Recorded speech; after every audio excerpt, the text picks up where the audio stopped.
ওম শান্তি। আজ 30/12/2023 প্রাত মুরলি। বাবা আজ বলেছেন, মিষ্টি বাচ্চারা, শুভ কার্যে দেরি করা উচিত নয়। নিজের ভাই বোনেদের ঠক্কর খাওয়া থেকে রক্ষা করতে হবে। জ্ঞানের ভোঁ ভোঁ করে নিজের সমান বানাতে হবে। আজকের প্রশ্ন, কোন বিষয়ে অনর্থ হওয়ায় ভারত করির তুল্য হয়ে গেছে? উত্তর, সর্বাপেক্ষা বড় অনর্থ হয়েছে এই যে গীতার ভগবানকে ভুলে গীতা জ্ঞানের দ্বারা জন্ম নেওয়া বাচ্চাকেই ভগবান বলে দিয়েছে। এই একটি অনর্থের কারণেই সবাই বাবার থেকে বিমুখ হয়ে গেছে। ভারত করিতুল্য হয়ে গেছে।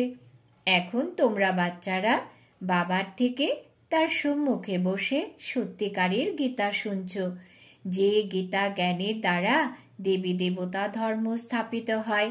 তোমরা শ্রীকৃষ্ণ সম হয়ে যাও।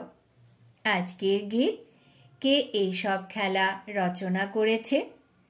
ওম শান্তি।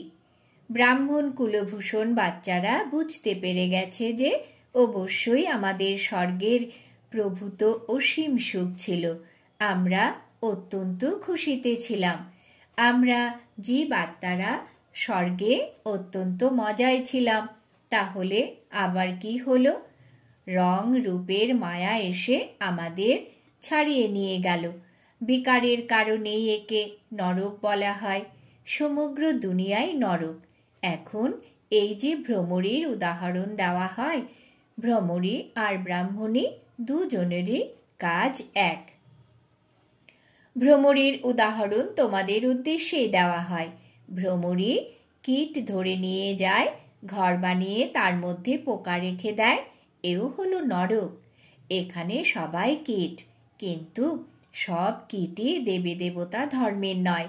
যে কোনো ধর্মেরই হোক, সবাই হলো নরকবাসী কীট। এখন দেবী দেবতা ধর্মের কীটকে তা কি করে জানা যাবে? এরা ব্রহ্মা বংশীয় ব্রাহ্মণী, যারা বসে ভুঁ ভুঁ করে। যারা দেবতা ধর্মের হবে তারাই থাকতে পারবে, যারা হবে না তারা থাকতে পারবে না। নরকবাসী কীট তো সকলেই। সন্ন্যাসীরাও এটাই বলে যে নরকের এই সুখ হলো কাক বিষ্ঠা সমান। তাদের এটা জানা নেই যে স্বর্গে অগাধ সুখ। এখানে 5% সুখ আর 95% দুঃখ। তাই একে কোনো স্বর্গ বলা যাবে না। স্বর্গে তো দুঃখের কোনো কথাই নেই। এখানে তো অনেক শাস্ত্র, অনেক ধর্ম, তো অনেক মত হয়ে গেছে। স্বর্গে তো একটি অদ্বৈত দেবতা মত, একটি ধর্ম। তাহলে তোমরা হলে ব্রাহ্মণী। তোমরা যখন ভুঁ করো তখন যারা এই ধর্মের তারা থেকে যায়। অনেক প্রকারের হয়। কেউ নেচারকে মানে, কেউ বিজ্ঞানকে, কেউ বলে এই সৃষ্টি কল্পনা মাত্র। এরকম কথাবার্তা এখানেই বলা হয়ে থাকে, সত্যযুগে বলা হয় না। এই অসীম জগতের পিতা ব্রহ্মার মুখকমলের দ্বারা নিজের বাচ্চাদের বসে বোঝান যে তোমরা আমার কাছে ছিলে, এখন আবার আমার কাছেই আসতে হবে। এর মধ্যে তো কোনো শাস্ত্রের কথা ওঠে না। খ্রাইস্ট তথা বুদ্ধ আসেন, তারাই এসে শোনায়। ওই সময় তো শাস্ত্রের প্রশ্ন উঠতেই পারে না।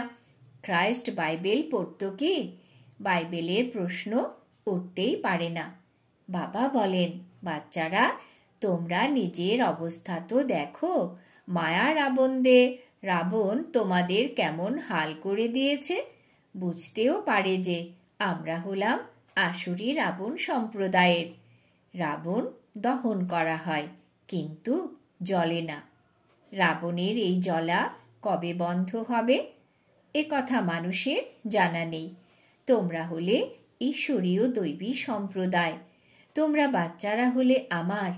এখন আমি পুনরায় এসেছি বাচ্চারা, তোমাদের রাজযোগ শেখাতে। অনেক ধর্ম রয়েছে, তার মধ্য থেকে বেরিয়ে আসতে পরিশ্রম লাগে।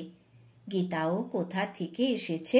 আদি সনাতন ধর্ম যে ছিল তার চিহ্ন কোথা থেকে বেরিয়েছে, যা আবার ঋষিমুনিরা বসে তৈরি করেছেন, যা এখনো পর্যন্ত শুনে চলেছি। বেদের গীতগুলো কারা রচনা করেছে? বেদ শাস্ত্রের পিতা কে? বাবা বলেন, গীতার ভগবান হলাম আমি। গীতা মাতা রচনা করেছেন শিব বাবা, আর তার থেকেই জন্ম হয়েছে কৃষ্ণের। ওনার সাথেই রাধা ইত্যাদি সবাই এসে যায়। প্রথমেই হলো ব্রাহ্মণ। বাচ্চারা, তোমাদের এই নিশ্চয় রয়েছে যে ইনি হলেন আমাদের মোস্ট বিলাভেড বাবা, যাকে সবাই বলেও গডফাদার, দয়া করো। ভক্তরা ডাকে যে কি করে দুঃখ থেকে মুক্ত পাব। যদি ভগবান সর্বব্যাপী হয় তাহলে তো ডাকার কোনো প্রশ্নই থাকে না। মুখ্য হলো গীতার কথা। কত যজ্ঞ ইত্যাদি রচনা করা হয়। এখন তোমরা এমন প্রচারপত্র ছাপাও, কত অনর্থ হয়ে গেছে। যেখানে সেখানে দেখো গীতা লিখতে থাকে। গীতা কে রচনা করেছেন, কে গেয়েছেন, কখন গেয়েছেন, কে বানিয়েছেন, কিছুই জানে না। শ্রীকৃষ্ণেরও যথার্থ পরিচয় নেই। ব্যাস বলে দেয় যে যেদিকেই দেখো সর্বব্যাপী কৃষ্ণই কৃষ্ণ রয়েছে। রাধার ভক্তরা রাধার উদ্দেশ্যে বলে সর্বব্যাপী রাধাই রাধা রয়েছে। যদি একমাত্র নিরাকার পরমাত্মাকেই বলা হয় তবুও ঠিক। সবাইকে কেন সর্বব্যাপী করে দিয়েছে? গণেশের উদ্দেশ্যেও বলা হয় সর্বব্যাপী। এক মথুরা শহরেই কেউ বলবে শ্রীকৃষ্ণ সর্বব্যাপী, কেউ বলবে রাধা সর্বব্যাপী। কত জটিলতা সৃষ্টি করেছে। একজনের মত অন্যজনের সাথে মেলে না। একই ঘরে বাবার গুরু আলাদা তো বাচ্চাদের গুরু আলাদা। বাস্তবে গুরু করা হয় বানপ্রস্থ অবস্থায়। বাবা বলেন, আমি ব্রহ্মার বানপ্রস্থ অবস্থাতেই আসি। দুনিয়ায় তো যারা যত বড় গুরু হয় তাদের ততই নেশা থাকে। আদি দেবকেই মহাবীর নাম দেওয়া হয়েছে। হনুমানকেও মহাবীর বলা হয়। মহাবীর তো হলে তোমরা, শক্তিরা। দিলওয়ারা মন্দিরে শক্তি সেনারা বাঘের উপর অধিষ্ঠিত, আর পাণ্ডবরা হাতির ওপর। মন্দির বড় যুক্তিযুক্তভাবে তৈরি করা হয়েছে। অবিকল তোমাদের স্মরণ চিহ্ন। তোমরা তো ওই সময় থাকবে না যে তোমরা তোমাদের চিত্র দেবে। মন্দির তো দাপরে তৈরি হয়েছে, তাহলে তোমাদের চিত্র কোথা থেকে আসবে? সেবা তো তোমরা এখন করছো। সব কথাই তো এখানকার। তারা পরে শাস্ত্র বানিয়েছে। আমরা যদি গীতার নাম না নেই তবে মানুষ মনে করবে জানি না যে এ কোন নতুন ধর্ম, কত পরিশ্রম করতে হয়। তারা তো শুধু এই দুনিয়ার ধর্ম স্থাপন করে। তোমাদেরকে বাবা নতুন দুনিয়ার জন্য তৈরি করেন। বাবা বলেন, আমার মতো কর্তব্য কেউ করতে পারে না। সব পতিতকেই পবিত্র বানাতে হয়। এখন বাচ্চারা, তোমাদের সবাইকে সাবধান করতে হবে। ভারতে কত অনর্থ হয়ে গেছে, সেই কারণেই ভারত করিতুল্য হয়ে গেছে। বাবা গীতা মাতার দ্বারা কৃষ্ণকে জন্ম দিয়েছেন। ওরা আবার কৃষ্ণকে গীতার ভগবান বানিয়ে দিয়েছে। গীতার স্বামী তো শিব, গীতার ভগবান তো শিব। উনি গীতার দ্বারা কৃষ্ণের জন্ম দিয়েছেন। তোমরা সবাই হলে সঞ্জয়। সোনান একমাত্র শিব বাবা। প্রাচীন দেবী দেবতা ধর্মের রচয়িতাকে এইসব লেখার জন্য বুদ্ধি চাই। গীতার দ্বারাই আমরা জন্ম নিচ্ছি। মাম্মা রাধা হবেন, ইনি আবার হবেন কৃষ্ণ। এই হলো গুপ্ত কথা, তাই না?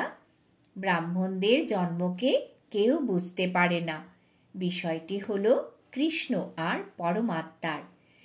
ব্রহ্মা, কৃষ্ণ আর শিব বাবা এইসব কথা অতি গূঢ়, তাই না?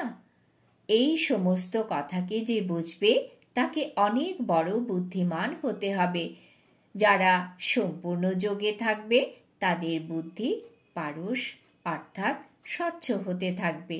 যাদের বুদ্ধি সদা ব্যর্থভাবে এদিক ওদিকে ঘুরতে থাকে, সেই বুদ্ধিতে কথা বসতে পারে না। বাবা তোমাদের অর্থাৎ বাচ্চাদের কত উচ্চ নলেজ দিচ্ছেন, বিদ্যার্থীরাও নিজেদের বুদ্ধি চালায়, তাই না? তাই এখন বসে লেখো যে শুভ কার্যে দেরি করা উচিত নয়। আমরা সাগরের সন্তান, তাই আমরা নিজেদের ভাই বোনেদের রক্ষা করব। বেচারারা হোঁচট খেতেই থাকে। ওরা বলবে যে বিকেরা এত চিৎকার করছে, কিছু ব্যাপার তো আছেই। লক্ষ লক্ষ প্রচারপত্র ছাপিয়ে গীতা পাঠশালাগুলিতে বিলি করো। ভারত অবিনাশী খণ্ড আর সর্বোত্তম তীর্থ। যে বাবা সকলকে সদ্গতি দেন, তার তীর্থস্থানকেই গুপ্ত করে দিয়েছে। আবার তার নাম প্রকাশিত করতে হয়। ফুল অর্পণ করার মতো তো একমাত্র শিবই রয়েছেন, বাকি সবই তো ব্যর্থ। গীতা পাঠশালা তো অনেক রয়েছে, তোমরা বেশ বদল করে সেখানে যাও। পরে যদিও বুঝতে পারবে যে এরা অবশ্যই বিকে, এই ধরনের প্রশ্ন কেউ জিজ্ঞাসা করতে পারে না। আচ্ছা, তোমরা বোঝো যে শিব বাবা ব্রহ্মার শরীরে বসে এই কথা বোঝান যে বাবা স্বর্গের মালিক বানান। এখন তিনি এসেছেন, তোমরা নতুন দুনিয়ায় পুনর্জন্ম নেবে। আচ্ছা, মিষ্টি মিষ্টি হারানিধি বাচ্চাদের প্রতি মাতা পিতা বাপ দাদার স্মরণের স্নেহ সুমন আর সুপ্রভাত। আত্মাদের পিতা তার আত্মারূপী বাচ্চাদেরকে জানাচ্ছেন নমস্কার। আমরা আত্মারূপী বাচ্চারা আমাদের মাতা পিতা বাপ দাদাকে জানাই স্মরণের স্নেহ সুমন, সুপ্রভাত, নমস্কার। এখন রয়েছে রাত্রি ক্লাস। তারিখ হল 12/1/1969। বাবা বলছেন, তোমরা বাচ্চারা এক পিতার স্মরণে বসেছ। একের স্মরণে থাকা একে বলা হয় অব্যভিচারী স্মরণ। যদি এখানে বসেও অন্য কেউ স্মরণে আসে, তাহলে তাকে ব্যভিচারী স্মরণ বলা হবে। খাওয়া দাওয়া থাকা এক ঘরে আর স্মরণ অন্যকে, এ তো ঠকানো হয়ে গেল। ভক্তিও যতক্ষণ এক শিব বাবাকে করে ততক্ষণ পর্যন্ত তা অব্যভিচারী ভক্তি, আর অন্যান্যদের স্মরণ করা সে তো ব্যভিচারী ভক্তি হয়ে যায়। এখন তোমরা বাচ্চারা জ্ঞান পেয়েছ, এক বাবাই কত কামাল করেন, আমাদের বিশ্বের মালিক বানান, তাই সেই এককেই স্মরণ করা উচিত। আমার তো একজনই, কিন্তু বাচ্চারা বলে যে শিব বাবাকে স্মরণ করতে ভুলে যায়। বাহ, ভক্তি মার্গে তো তোমরা বলেছিলে যে আমরা একেরই ভক্তি করব, একমাত্র সেই পতিত পাবন। আর তো কাউকে পতিত পাবন বলা হয় না, একজনকেই বলা যায়, সেই উচ্চ থেকে উচ্চতম। এখন তো ভক্তির কোনো কথাই নেই, বাচ্চাদের জ্ঞান রয়েছে, জ্ঞান সাগরকে স্মরণ করতে হবে। ভক্তি মার্গে বলে যে আপনি এলে শুধুমাত্র আপনাকেই আমরা স্মরণ করব, তাহলে সে কথা তো স্মরণ করা উচিত। প্রত্যেকে নিজেকে জিজ্ঞাসা করো যে আমরা কি একমাত্র বাবাকেই স্মরণ করি, না অনেক মিত্র সম্বন্ধী ইত্যাদিকেও স্মরণ করি? এক বাবার সাথে হৃদয়ের যোগ যেন থাকে। যদি হৃদয় অন্যদিকে যায় তবে স্মরণ ব্যভিচারী হয়ে যায়। বাবা বলেন মামে কম স্মরণ করো। ওখানে অর্থাৎ স্বর্গে আবার তোমরা দৈবী সম্বন্ধ পাবে। নতুন দুনিয়ায় সব কিছুই নতুন পাবে। তাই নিজেকে পরীক্ষা করতে হবে যে আমরা কাকে স্মরণ করি। বাবা বলেন তোমরা পারলৌকিক পিতাকে স্মরণ করো, আমি পতিত পাবন। চেষ্টা করে অন্য দিক থেকে বুদ্ধিযোগ সরিয়ে বাবাকে স্মরণ করতে হবে। যত স্মরণ করবে ততই পাপ দূর হবে। এমন নয় যে আমরা যতটা স্মরণ করব বাবাও ততটাই স্মরণ করবে। বাবাকে কি কোনো পাপ দূর করতে হয়? এখন তোমরা এখানে বসে রয়েছ পবিত্র হওয়ার জন্য। শিব বাবাও এখানে রয়েছেন। তার তো নিজের শরীর নেই, লোন নিয়েছেন। তোমরা বাবার কাছে প্রতিজ্ঞা করেছ, বাবা আপনি এলে আমরা আপনার কাছে সমর্পিত হয়ে নতুন দুনিয়ার মালিক হয়ে যাব। নিজের মনকে জিজ্ঞাসা করতে থাকো। এ তো জানো যে বুদ্ধিযুগের লিঙ্ক প্রতি মুহূর্তে বাবার থেকে ছিন্ন হয়ে যায়। বাবা জানেন যে লিঙ্ক ছিন্ন হবে, আবার স্মরণ করবে, পুনরায় ছিন্ন হবে। বাচ্চারা নম্বরের ক্রমানুসারে পুরুষার্থ তো করতেই থাকে। ভালো মন্দ স্মরণ করতে, ভালো মতন স্মরণে থাকলে নিজের পরীক্ষা করতে থাকো। ডায়েরি লেখো, সারাদিনে আমাদের বুদ্ধিযোগ কোথায় গেছে। তখন বাবা পুনরায় বোঝাবে। আত্মায় যে মন বুদ্ধি রয়েছে তা সদা পালিয়ে বেড়ায়। বাবা বলেন, পালিয়ে গেলে ক্ষতি হয়ে যাবে। আমাকে স্মরণ করলে অনেক লাভ হয়। বাকি সবেতেই তো ক্ষতির পর ক্ষতিই হয়। স্মরণ করতে হবে প্রধানত একজনকেই। নিজেকে সাবধানে রাখতে হবে। প্রতিটি পদক্ষেপেই লাভও হয়, আবার প্রতি পদে ক্ষতিও হয়। 84 জন্ম দেহধারীদের স্মরণ করে ক্ষতি হয়েছে। এক এক দিন করে 5000 বছর অতিবাহিত হয়ে গেছে, ক্ষতি হয়েছে। এখন বাবার স্মরণে থেকে লাভ করতে হবে। এমনভাবে বেচার সাগর মন্থন করে জ্ঞান রত্ন বের করতে হবে। একাগ্র চিত্ত হয়ে বাবার স্মরণে থাকতে হবে। অনেক বাচ্চাদের টাকা পয়সা উপার্জনের চিন্তাই বেশি থাকে। মায়াই রোজগার ইত্যাদির চিন্তা ভাবনা নিয়ে আসে। ধনীদের তো অনেক চিন্তা আসে, বাবা কি করবেন। বাবার তো কত ভালো ব্যবসা ছিল, এদিক ওদিক ধাক্কা খাওয়ার কোনো দরকারই ছিল না। কোনো ব্যবসায়ী এলে আমি জিজ্ঞাসা করতাম, প্রথমে এ কথা বলো তো যে তুমি ব্যবসায়ী না এজেন্ট। ব্যবসা ইত্যাদি করেও তোমাদের বুদ্ধির যোগ বাবার সাথে রাখতে হবে। এখন কলিযুগ সম্পূর্ণ হয়ে সত্যযুগ আসছে। পতিতরা তো সত্যযুগে যাবে না। যত স্মরণ করবে ততই পবিত্র হবে। পিউরিটির দ্বারা ধারণা ভালো হবে। পতিত না স্মরণ করতে পারবে না ধারণা করতে পারবে। কেউ ভাগ্য অনুসারে সময় পায়, পুরুষার্থ করে। কেউ আবার সময় পায় না, তাই স্মরণই করে না। যে যতটা চেষ্টা কল্প পূর্বে করেছিল ততটাই করে। প্রত্যেককে নিজের থেকেই পরিশ্রম করতে হবে। পূর্বে উপার্জনে ক্ষতি হলে বলা হতো ঈশ্বরের ইচ্ছা, এখন বলা হয় ড্রামা। যা কল্পপূর্বে হয়েছিল তাই হবে। এমন নয় যে এখন 4 ঘন্টা স্মরণ করো আর অন্য কল্পে আরো বেশি করবে। না, শিক্ষা দেওয়া হয় এখন পুরুষার্থ করবে, তবেই প্রতিকল্পে ভালো পুরুষার্থ হবে। তাহলে পরীক্ষা করো যে বুদ্ধি কোথায় কোথায় যাচ্ছে। মল্লযুদ্ধে অনেক সাবধানে থাকতে হয়। আচ্ছা, আত্মারূপী বাচ্চাদেরকে রুহানি আত্মাদের পিতার স্মরণের স্নেহ সুমন গুড নাইট। আমাদের অতি প্রিয় মিঠা বাবাকে অনেক অনেক স্মরণের স্নেহ সুমন এবং অনেক অনেক ধন্যবাদ। ধারণার জন্য মুখ্য সার।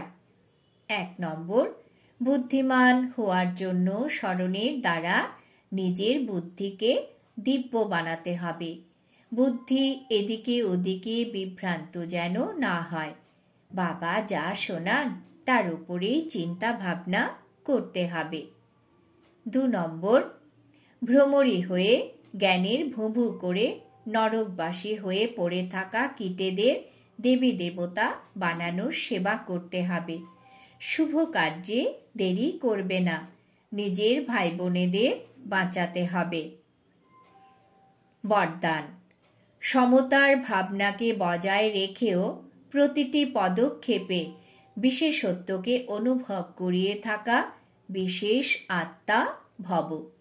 সমতার ভাবনাকে বজায় রেখেও প্রতিটি পদক্ষেপে বিশেষত্বকে অনুভব করিয়ে থাকা বিশেষ আত্মা ভব। ব্যাখ্যা: প্রত্যেক বাচ্চার মধ্যে নিজস্ব বিশেষত্ব রয়েছে। বিশেষ আত্মাদের কর্ম সাধারণ আত্মাদের থেকে ভিন্ন। সকলের প্রতি সমতার ভাবনা তো রাখতেই হবে, কিন্তু এটা যেন দৃশ্যমান হয় যে এনারা বিশেষ আত্মা। বিশেষ আত্মা অর্থাৎ যিনি বিশেষ কিছু করেন, কেবল মুখেই বলে থাকেন না। তার কাছ থেকে সকলের এই ফিলিং আসবে যে ইনি তো স্নেহের ভাণ্ডার। প্রতি পদে, প্রতিটি দৃষ্টিতে স্নেহ অনুভব যেন হয়। এটাই তো হলো বিশেষত্ব। স্লোগান: সৃষ্টির বিনাশের পূর্বে নিজের ঘাটতি এবং দুর্বলতাগুলির বিনাশ করো। সৃষ্টির বিনাশের পূর্বে নিজের ঘাটতি এবং দুর্বলতাগুলির বিনাশ করো। আজকে সমান আমি বিশেষ আত্মা। ওম শান্তি।